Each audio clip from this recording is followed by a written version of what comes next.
Choose one person to save. On the left is your best friend, Jimmy. On the right is your childhood friend, Emma. If you save Jimmy, he grabs your hand and climbs up. The first thing he does is pat you on the shoulder. I knew I could count on you. We're getting out of this mountain together. The two of you quickly set up camp. By nightfall, the campfire is finally burning. Then you remember, all the food is in Jimmy's backpack. You ask him for something to eat. Jimmy searches through his bag, then sighs. I think the food fell off while we were hanging on the cliff. He looks genuinely disappointed. With nothing left to eat, you both drink a little water and go to bed hungry. Around midnight, you suddenly wake up. Jimmy is quietly leaving the tent. He looks different. Do you secretly search his backpack, or follow him outside?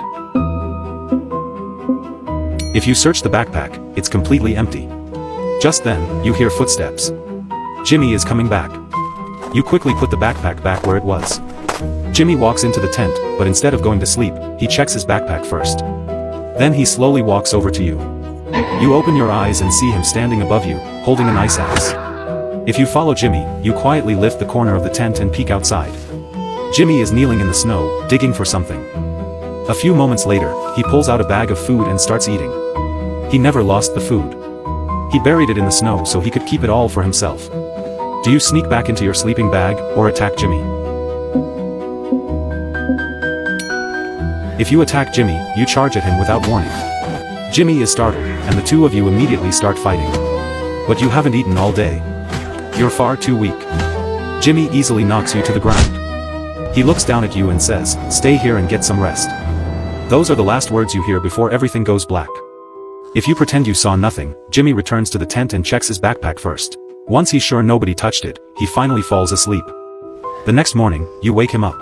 I think an animal came by last night. There are tracks outside the tent. Jimmy immediately rushes outside to check. You quietly follow him.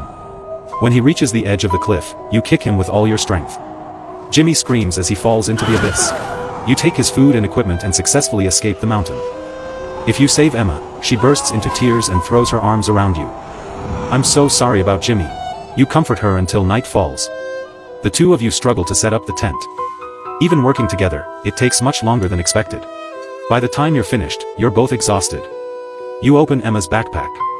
Inside are only medical supplies, a GPS, and a few spare batteries. There's no food. You can't help thinking, maybe saving Jimmy would have been the better choice. The next morning, you continue your journey. Thanks to the GPS, you never lose your direction. By the third day, the hunger becomes unbearable. Every step feels heavier. Your body is giving up. The freezing cold slowly drains the last bit of strength you have left. Just when you're about to collapse, Emma suddenly shouts, "Look! I think that's a rescue vehicle." You force yourself to look up. In the distance, there's really a rescue truck sitting in the snow. The two of you gather the last of your strength and run toward it. You pull open the door, and freeze. Jimmy is sitting inside, wrapped in a warm blanket, holding a steaming cup of instant noodles. He smiles and says, "I've been waiting for you. These are for you." Beside him are 2 warm blankets and 2 hot meals. Do you get inside and trust Jimmy, or leave with Emma? If you trust Jimmy, think about it. How could Jimmy still be alive? And why would there be exactly enough food and blankets waiting for you? None of it is real. You're suffering from severe hypothermia. The rescue truck is only a hallucination. If you leave with Emma, that night you finally collapse into the snow. When you wake up again, you're lying in a hospital bed. After you lost consciousness, Emma carried you through the snow for 3 hours until she finally found a signal and made a satellite phone call. That's how both of you were rescued.